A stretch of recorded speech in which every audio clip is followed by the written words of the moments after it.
नमस्कार, म प्रेक्षा पराजुले फेरि पनि हजुरको सामु उपस्थित भइ नै सकिसकेको छु। श्रीमद् भागवत कथाहरूको बारेमा हजुरलाई बताउनका लागि योभन्दा अगाडिको एपिसोडमा मैले हजुरलाई अध्याय 13 को बारेमा प्रकृति, पुरुष र चेतनामा रहेका विभिन्न विषयवस्तुहरूको बारेमा मैले हजुरलाई बताएको थिएँ भने आज चाहिँ म हजुरलाई अध्याय 14 प्रकृतिका 3 गुणमा रहेका सम्पूर्ण कुराहरूको बारेमा हजुरलाई बताउनको लागि यहाँ उपस्थित भइ नै सकिसकेको छु। अध्याय 14 प्रकृतिका 3 गुण। भगवानले भन्नुभयो, अब फेरि म तिमीलाई ज्ञानहरूमा श्रेष्ठ परम ज्ञान भन्दछु, जसलाई जानेर सम्पूर्ण मुनिहरूले परम पूर्णता प्राप्त गरे। अर्थात् 7औं अध्यायदेखि 12औं अध्यायसम्म श्रीकृष्णले परम सत्य भगवानका विषयमा विस्तार पूर्वक भन्नुभएको छ। यहाँ स्वयं भगवान श्रीकृष्ण अर्जुनलाई फेरि पनि ज्ञान दिँदै हुनुहुन्छ। कसैले दार्शनिक चिन्तनद्वारा राम्रोसँग यो अध्याय बुझ्यो भने उसले भक्तिमय सेवाको ज्ञानलाई बुझ्दछ। विनयपूर्वक ज्ञानको विकास गर्दै जानाले भाव बन्धनबाट मानिसले छुटकारा पाउँदछ भन्ने कुरा 13औं अध्यायमा स्पष्टताका साथ बताइएको छ। साथै प्रकृतिका गुणहरूको सम्पर्कले गर्दा नै मानिस भौतिक जगतका बन्धनहरूमा बाँधिन पुग्दछ भन्ने पनि त्यहाँ भनिएको छ। अब यस अध्यायमा स्वयं भगवान प्रकृतिका गुणहरू कुन कुन हुन्, ती गुणहरूले कसरी काम गर्दछ, जीवलाई तिनले कसरी बन्धनमा पार्दछ र कसरी मोक्ष प्रदान गर्दछ भन्ने कुरा भन्नुहुन्छ। यस अध्यायमा जुन ज्ञानको चर्चा गरिएको छ त्यसलाई यसभन्दा पूर्वका अध्यायहरूमा दिइएको ज्ञान भन्दा श्रेष्ठ भनिएको छ। यो ज्ञान पाएर कयौं मुनिहरूले सिद्धि प्राप्त गरेर वैकुण्ठ लोकका निवासी बने। त्यही ज्ञानलाई भगवानले यहाँ अझ राम्रोसँग भन्न लाग्नु भएको छ। यो ज्ञान अहिलेसम्म दिएका सम्पूर्ण ज्ञानहरूमा श्रेष्ठ र यसलाई बुझेर कयौं व्यक्तिहरू पूर्णता प्राप्त गरे। त्यसैले यहाँ के आशा गरिन्छ भने जसले यो अध्यायलाई राम्रोसँग बुझ्दछ उसले सिद्धि प्राप्त गर्दछ। यो ज्ञानमा स्थिर भएर मानिसले मेरो दिव्य स्वभाव प्रकृतिलाई प्राप्त गर्न सक्दछ। यसरी ज्ञानमा स्थिर भएको मानिस न सृष्टि हुँदा उत्पन्न हुन्छ न त प्रलय हुँदा विचलित हुन्छ। अर्थात् पूर्ण दिव्य ज्ञान प्राप्त गरेपछि मानिसले भगवानको जस्तै स्वभाव प्राप्त गर्दछ र जन्म मृत्युका चक्रबाट मुक्त हुन्छ। तर जीवात्माका रूपमा उसको आफ्नो स्वरूप भने नष्ट हुँदैन। वैदिक साहित्यबाट के बुझिन्छ भने वैकुण्ठ जगतमा पुगेका मुक्तात्माहरू निरन्तर भगवानका चरण कमलको दर्शन गर्दै भगवानकै दिव्य प्रेमा भक्तिमा लागिरहन्छन्। यसरी मुक्ति प्राप्त गरेपछि पनि भक्तहरूले आफ्नो निजी स्वरूपको त्याग गर्दैनन्। साधारणतया हामीले जुन ज्ञान यो संसारमा पाउँदछौँ त्यो ज्ञान प्रकृतिका 3 गुणहरूबाट दूषित भएकै हुन्छ। यी 3 गुणहरूबाट दूषित नहुने ज्ञानलाई नै दिव्य ज्ञान भनिन्छ। त्यस्तो दिव्य ज्ञानलाई स्थित हुने व्यक्ति भगवानकै समकक्ष स्थितिमा पुग्दछ। चन्मय आकाशका बारेमा जानकारी नहुने व्यक्तिहरू भौतिक स्वरूपका क्रियाकलापहरूबाट मुक्त हुनासाथ यो आध्यात्मिक स्वरूप विविधता विहीन भएर निराकार बन्न पुग्दछ भन्ने मान्दछन्। तर यस जगतमा जस्तै आध्यात्मिक जगतमा पनि अनेक विविधताहरू छन्। यो कुरा नबुझ्नेहरू आध्यात्मिक जगत भनेको त विविधतामय यो भौतिक जगत भन्दा भिन्दै हो भन्ने ठान्दछन्। तर वास्तविकमा आध्यात्मिक जगत अर्थात् चिन्मय आकाशमा पुगेपछि मानिसले पनि आध्यात्मिक स्वरूप नै प्राप्त गर्दछ। चिन्मय आकाशमा हुने सम्पूर्ण क्रियाकलापहरू आध्यात्मिक हुन्छन्। त्यो आध्यात्मिक स्थितिलाई नै भक्तिमय जीवन भनिन्छ। यहाँको वातावरण सधैँ प्रदूषित रहित हुन्छ। त्यहाँ पुगेपछि मानिसहरू पनि गुणहरूका दृष्टिले परमेश्वरकै समकक्ष हुन पुग्दछन्। यस प्रकारको ज्ञान पाउनका लागि मानिसले आफूमा यस्तै आध्यात्मिक गुणहरूको विकास गर्न पुग्दछ। जसले यस किसिमका आध्यात्मिक गुणहरूको विकास गर्दछ त्यो व्यक्ति भौतिक जगतको सृष्टि वा त्यसको विनाशबाट प्रभावित हुँदैन। हे भारत, ब्रह्म नामक सम्पूर्ण भौतिक वस्तु नै जन्मको स्रोत हो र मैले त्यही ब्रह्मलाई गर्भमा स्थापित गरिदिन्छु। यसरी समस्त जीवात्माको जन्म सम्भव हुन्छ। अर्थात् यो संसारको व्याख्या हो। क्षेत्र र क्षेत्रज्ञ अर्थात् शरीर र आत्माको संयोगबाटै यहाँ हरेक कुरा घटित हुन्छ। स्वयं भगवानले नै भौतिक प्रकृति र जीवात्माको संयोगलाई सम्भव बनाउनुहुन्छ। महत्त्व नै सम्पूर्ण सृष्टिकै कारण हो। कहिलेकाहीँ प्रकृतिका 3 गुणहरूको निवास तथा भौतिक कारणको सार वस्तुलाई ब्रह्म भनिन्छ। ती सम्पूर्ण सार वस्तुलाई भगवानले गर्भमा स्थापित गर्नुहुन्छ र यसरी असंख्य ब्रह्माण्डहरूको उत्पत्ति सम्भव हुन्छ। वैदिक साहित्य मुण्डकोपनिषद 1.1.9 मा पनि यो सम्पूर्ण भौतिक तत्व अर्थात् महत्त्वको व्याख्या ब्रह्मका रूपमा गरिएको छ। जीवात्माको बीज सहित त्यो ब्रह्मलाई परम पुरुषले गर्भमा स्थापित गर्नुहुन्छ। पृथ्वी, जल, अग्नि, वायु सहितका 24 तत्वहरू सबै भौतिक शक्ति हुन् र यिनीहरूबाट महत्त्व ब्रह्म भनिने भौतिक प्रकृतिको रचना हुन्छ। 7औं अध्यायमा भनिए अनुसार यो भन्दा पर अर्को परा प्रकृति जीवात्मा छ। भगवानका इच्छाले अपरा प्रकृति वा भौतिक प्रकृतिमा त्यो परा प्रकृतिको मिश्रण हुन्छ अनि त्यसबाट यस भौतिक जगतका सम्पूर्ण जीवात्माहरूको जन्म हुन्छ। बिच्छीले धानको थुप्रोमा फूल पार्दछ, त्यसैले कहिलेकाहीँ भनिन्छ धानबाट बिच्छी उत्पन्न हुन्छ। तर धान बिच्छीलाई जन्माउने कारक तत्व होइन। वास्तवमा धानमा पोथी बिच्छीले नै फूल पारेर छोडेकी हुन्छ। त्यसै गरी यो भौतिक प्रकृति पनि जीवात्माको उत्पत्ति वा जन्मको कारण होइन। त्यहाँ भगवानद्वारा नै बीज प्रदान गरिएको हुन्छ। ती जीवात्माहरू भौतिक प्रकृतिबाट उत्पन्न भए जस्ता देखिने मात्र हुन्। यस प्रकार प्रत्येक जीवात्मा आफ्नै पूर्वजन्मका कर्म अनुसार नै विभिन्न शरीर धारण गर्न पुग्दछन्। तिनले धारण गर्ने शरीर मात्र प्रकृतिद्वारा सृजित हुन्छ, जसद्वारा जीवात्मा आफ्नो पूर्व कर्म अनुसार सुख वा दुःख भोग्न सामर्थ्य हुन्छ। अतः भौतिक जगतमा समग्र जीवात्माको सृष्टिका मूल कारण भगवान नै हुनुहुन्छ। हे कुन्ती पुत्र, यो भौतिक जगतमा जे जति पनि जीव योनिहरू जन्म लिन सम्भव देखिएका छन् ती सबैको बीजदाता पिता म नै हुँ। यो तिमीले बुझ्नु पर्दछ। अर्थात् भगवान कृष्ण नै सम्पूर्ण जीवात्माका मूल पिता हुनुहुन्छ भन्ने कुरा यो श्लोकमा स्पष्टसँग व्याख्या गरिएको छ। जीवात्माहरू भनेका भौतिक प्रकृति र आध्यात्मिक प्रकृतिका संयोग हुन्। यस्ता जीवात्माहरू यस लोकमा मात्रै नभएर प्रत्येक लोकमा छन्। ब्रह्माको निवास स्थल सर्वोच्च ब्रह्मलोकमा पनि जीवात्माहरू छन्। जीवात्मा जहाँ त्यही छन्। पृथ्वीमा जीवात्माहरू छन्, पानीमा जीवात्माहरू छन् र आगोमा पनि जीवात्माहरू छन्। यी सम्पूर्ण जीवात्माहरू भौतिक प्रकृति रूपी माता र कृष्णको बीज प्रदान विधिका कारणले देखा परेका हुन्।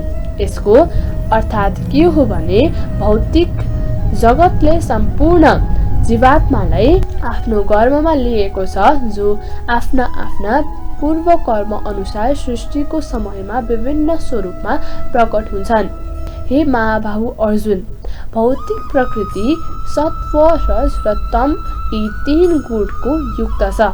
जब सनातन जीवात्माहरू यस प्रकृतिका सम्पर्कमा आउँदछन् ती गुणहरूले तिनलाई बद्ध बनाइदिन्छन्। अर्थात् जीवात्मा दिव्य हुनाले भौतिक प्रकृतिसँग उसको कुनै पनि सरोकार नै छैन। तैपनि प्रकृतिद्वारा बद्ध भएकाले प्रकृतिलाई प्रकृतिका गुणहरूको अधीनमा रहेर उसले कर्म गरिरहन्छ। जीवात्माले विभिन्न प्रकारका शरीर प्राप्त गरेको हुनाले प्रकृतिका विविध अवस्थामा तिनीहरू स्वभाव प्रकारका काम गर्न प्रेरित हुन्छन्। यही नै अनेक प्रकार कारण हो।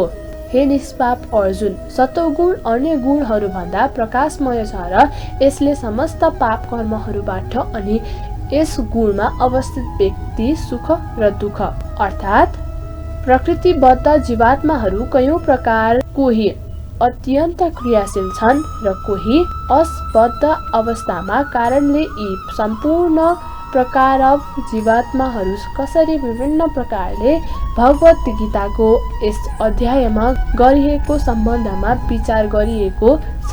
भौतिक के प्रभाव हुन्छ भने सत्वगुण व्यक्ति अरू बुद्धिमानी मानिन्छन्। सत्वगुण व्यक्ति प्रभावित हुँदैन, उसमा भौतिक हुन्छ। ब्रह्माण्ड वर्ग यसका प्रतिनिधि मानिन्छ। सत्वगुणमा स्थित व्यक्ति पाप भन्ने बुझाइबाट यो सुखको भाव आज भनिएको छ। सत्वगुणको अर्थ धेरै, तर समस्या के छ भने सत्वगुण नै हुन्छ, किनभने उसलाई ज्ञानको भन्ने अनुभव हुन थाल्दछ। यसरी जो हुन्छ वैज्ञानिकहरू र दार्शनिकहरू ठुलो अभिमान हुन्छ। यिनीहरू विकसित परेका हुन्छन्, त्यसैले गर्दछन्। बद्ध जीवनमा अधि प्रकृतिको सत्वगुणद्वारा बाधिन्छन्, आकर्षण भइरहन्छन्। जबसम्म यसरी कर्मप्रति आकर्षण भइरहन्छन् तबसम्म तिनीहरूले प्रकृतिका गुणहरूमा रहेर कुनै न कुनै प्रकारको शरीर धारण गर्नुपर्ने हुन्छ। यस प्रकार तिनीहरू मुक्त भएर वैकुण्ठ लोकमा जान सम्भावना हुँदैन अनि बारम्बार दार्शनिक, वैज्ञानिक वा कवि भएर जन्म लिने र बारम्बार जन्म र मृत्युका उनै दोषहरूमा आबद्ध हुने गर्दछन्। तैपनि भौतिक शक्तिको माया मोहका कारणले गर्दा तिनीहरू त्यस्ता किसिमको जीवनलाई आनन्दमय ठान्दछन्। हे कौन्तन्य, असीमित आकांक्षा तथा तृष्णाद्वारा रजोगुणको जन्म हुन्छ। यसको कारणले देहधारी जीवात्मा सांसारिक कर्मका बन्धनमा बाँधिन्छन्। अर्थात् पुरुष र नारी बीचको पारस्परिक आकर्षणबाट रजोगुण उत्पन्न हुन्छ। नारीको पुरुषप्रति र पुरुषको नारीप्रति आकर्षण हुन्छ, त्यसैलाई रजोगुण भनिन्छ। जब रजोगुणको वृद्धि हुन्छ मानिसमा भौतिक भोगप्रतिको लालसा बढ्न सुरु हुन्छ। ऊ इन्द्रिय तृप्तिका लागि भोग चाहन्छ। रजोगुणी मानिस इन्द्रिय तृप्तिकै लागि समाज वा राष्ट्रमा आफ्नो सम्मान चाहन्छ र सुन्दर सन्तान, असल पति र राम्रो घर सहितको एउटा सुखी परिवार पनि चाहन्छ। यी सबै रजोगुणका उत्पादन हुन्। जबसम्म मानिस यो वस्तुहरूप्रति इच्छुक हुन्छ तबसम्म उसले कठिन परिश्रम गर्नुपर्ने हुन्छ। त्यसैले यहाँ स्पष्टसँग के भनिएको छ भने मानिस कर्मका फलको सङ्गतमा पर्दछ र यस्तै कर्महरूबाट बाधिन पुग्दछ। आफ्नी पत्नी, सन्तान र समाजलाई प्रसन्न पार्नका लागि र आफ्नो इज्जत राख्नका लागि मानिसले काम गरिरहनु पर्दछ। त्यसैले सम्पूर्ण भौतिक जगत धेरै रजोगुणी नै छन्। रजोगुणको मापदण्डमा आधुनिक सभ्यतालाई विकसित मानिन्छ। पहिला सत्वगुणमा अवस्थित हुनलाई विकसित अवस्था मानिन्थ्यो। सत्वगुणमा हुनेलाई मुक्ति प्राप्त हुँदैन भने रजोगुणको जन्जालमा फसेकाहरूका विषयमा झन् के भन्नुभयो। हे भरत पुत्र, अज्ञानबाट उत्पन्न तमोगुण नै जीवात्माको मोह हो। पागलपन, आलस्य र निन्द्रा यसका प्रतिफल हुन्। यिनले जीवात्मालाई बाधिदिन्छन्। अर्थात् यस लोकमा तु शब्दको विशिष्ट प्रयोग उल्लेखनीय छ। यसको अर्थ तमोगुण देहधारी जीवात्माको एउटा विचित्र गुण हो। यो तमोगुण सतोगुण भन्दा ठिक विपरीत छ। सतोगुणमा ज्ञानको विकास गरेर मानिसले कुन वस्तु के हो भन्ने बुझ्न सक्दछ, तर तमोगुण यसको ठिक विपरीत छ। तमोगुणका अधीनमा रहने हरेक व्यक्तिमा पागलपन हुन्छ र त्यस्तो व्यक्तिले कुन वस्तु के हो भन्ने बुझ्न सक्दैन। यसबाट प्रगतिको सट्टा अधोगति हुन्छ। तमोगुणको परिभाषा वैदिक साहित्यमा यसरी गरिएको छ। अज्ञानका अधीनमा हुँदा मानिसले वस्तुलाई जस्ताको तस्तै बुझ्न सक्दैन। उदाहरणका लागि हरेक मानिसलाई थाहा छ मेरा हजुरबा मरे र म पनि मर्दछु। मानिस मरणशील छ।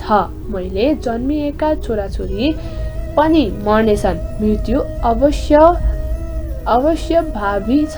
तैपनि मानिस शाश्वत आत्माको बारेमा केही विचार नगरी पागलपन जस्तरी बनेर दिन रात कठिन श्रम गरिरहेको छ, पैसा जम्मा गरिरहेको छ।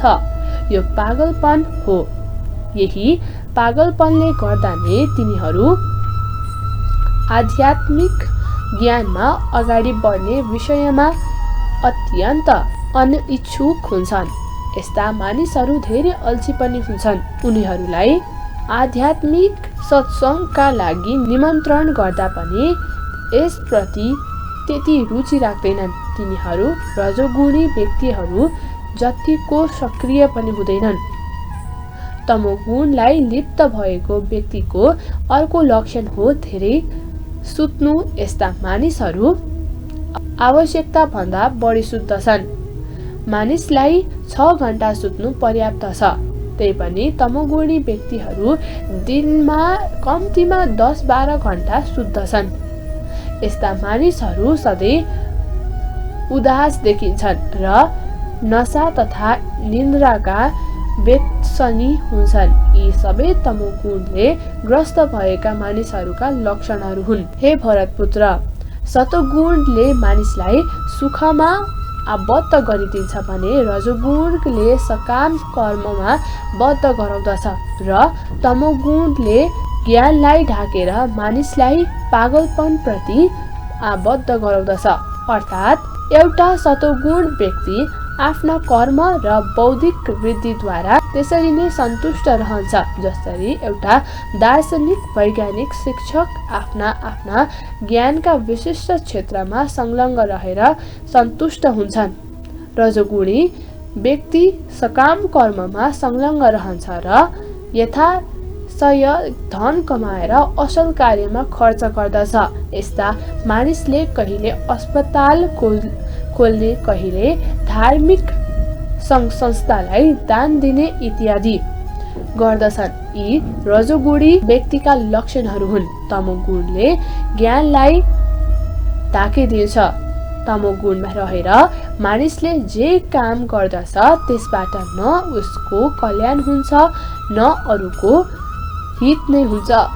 हे भारत, कहिले रजोगुण र तमोगुणलाई जितेर सतोगुण प्रमुख हुन्छ, कहिले रजोगुणले सतोगुणलाई र तमोगुणलाई पराजित गर्दछ र कहिले तमोगुण र रजोगुणलाई तमोगुणले पराजित गर्दछ। यसरी सधैँ प्रमुख बन्नका लागि गुणहरूमा प्रतिस्पर्धा भइरहन्छ। अर्थात् जब रजोगुणको प्रभुत्व हुन्छ र सतोगुण र तमोगुण पराजित हुन्छन् भने सतोगुणको प्रभुत्व हुँदा रजोगुण र तमोगुण पराजित हुन्छन् र तमोगुणको प्रभुत्व हुँदा सतोगुण र रजोगुण पराजित हुन्छन्। यो प्रतिस्पर्धा सधैँ चलिरहन्छ। त्यसैले कृष्ण भावनाको विकास गर्न चाहने व्यक्तिले यी तीनै गुणहरूलाई पार गर्नुपर्दछ। प्रकृतिका कुनै खास गुणले प्रधानता मानिसका व्यवहार, क्रियाकलाप र खानपान इत्यादिबाट प्रकट हुन्छ। यी सबैको व्याख्या आगामी अध्यायमा गरिनेछ। यदि कसैले इच्छा गरेमा अभ्यासद्वारा सतोगुणको विकास गर्न सक्दछ र यसरी रजोगुण र तमोगुणलाई पराजित गर्न सक्दछ। यसै गरी मानिसले रजोगुणको विकास गरेर सतोगुण र तमोगुणलाई पराजित गर्न सक्दछ वा तमोगुणको विकास गरेर सतोगुण र रजोगुणलाई परास्त गर्न सक्दछ।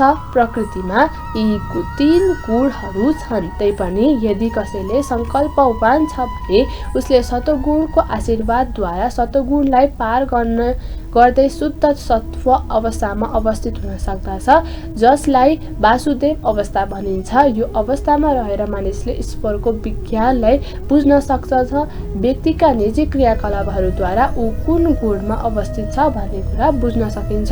जब शरीरका सबै द्वारहरू ज्ञानका प्रकाशले प्रकाशित हुन्छन्, त्यस समय सतोगुण व्यक्त भएको अनुभव गर्न सकिन्छ। अर्थात् शरीरमा 9 वटा द्वारहरू हुन्छन्। ती हुन् 2 आँखा, 2 कान, नाकका 2 प्वाल, मुख, जनइन्द्रिय र गुणद्वार। ती प्रत्येक द्वार सतोगुण लक्षणले प्रकाशित हुन्छन्। त्यस समय सतोगुणको विकास भएको बुझ्नु पर्दछ।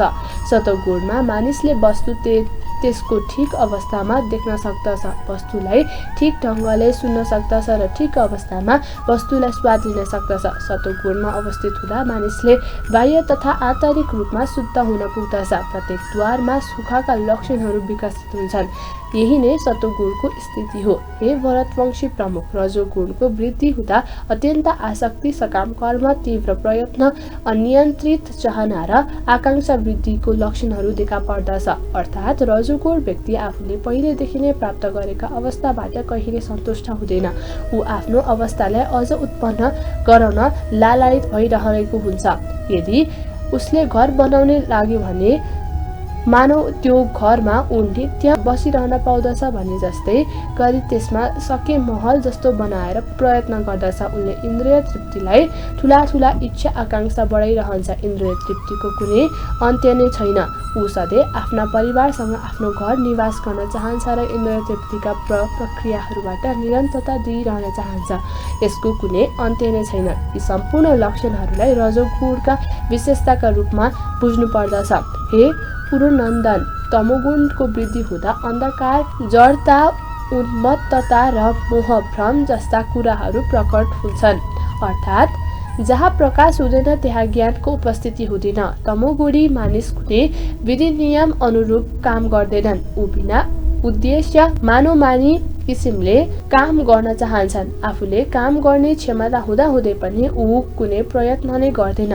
यसलाई मोह भनिन्छ। चेतना हुँदाहुँदै पनि यस्ता मानिसले जीवन निष्क्रिय हुन्छ। यी सबै तमोगुणी मानिसका लक्षणहरू हुन्। सतोगुणी मानिसले मृत्यु पश्चात महर्षिको पवित्र तथा उच्च लोक प्राप्त गर्दछ।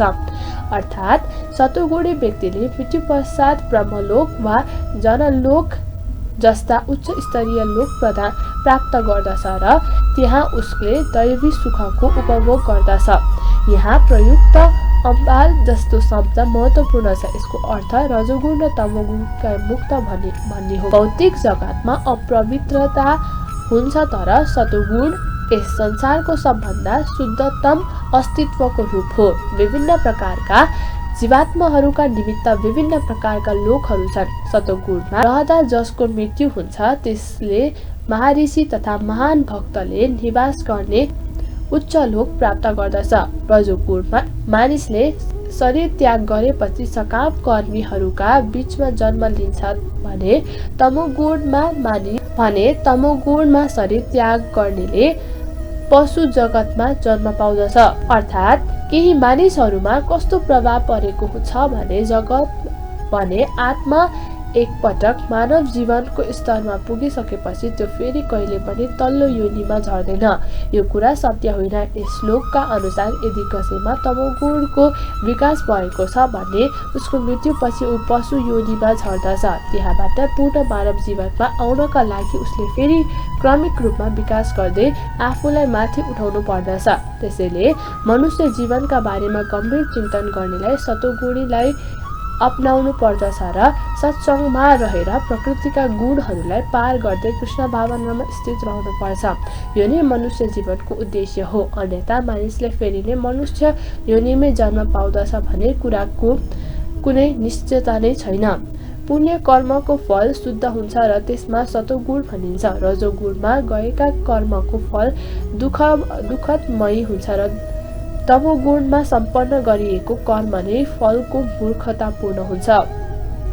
अर्थात् सतोगुणमा गएका पुण्य कर्मले फल शुद्ध हुन्छ। त्यसैले सम्पूर्ण मोहबाट मुक्त भएका ऋषि सुखपूर्ण अवस्थामा रहन्छन्, तर रजोगुणमा गएका क्रियाकलापहरू दुःखदायी हुन्छन्। भौतिक सुख प्राप्तिका लागि गरिएको कर्म व्यर्थ हुन्छन्। उदाहरणका लागि मानव कसैले एउटा गगनचुम्बी घर बनाउन चाह्यो भने त्यसले त्यति ठुलो घर बनाउनका लागि ठुलो कष्ट उठाउनु पर्दछ।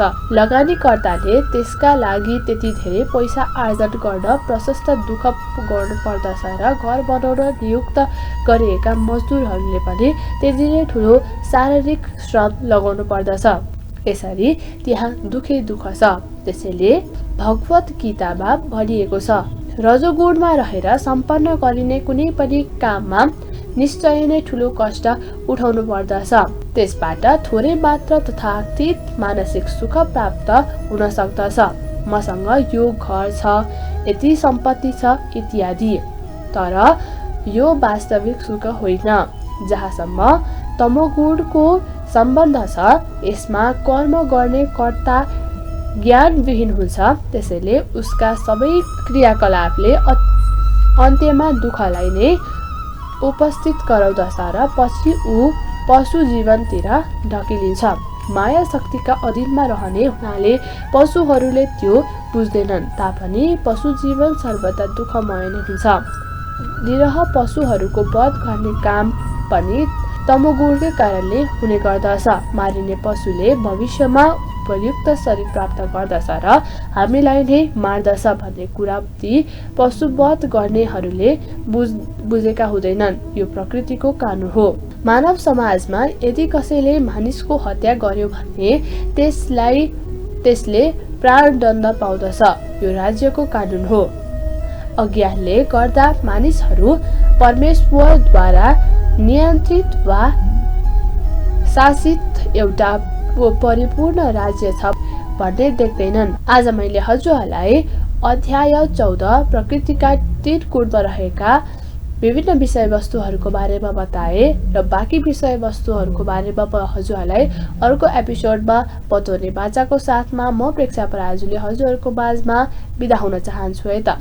हस्त नमस्कार सबैजनालाई। कृष्ण भगवानले हजुरहरूलाई सदैव रक्षा गरून् र साथसाथै लाइफ ओके टेलिभिजन हेर्न नबिर्सिनु होला है त।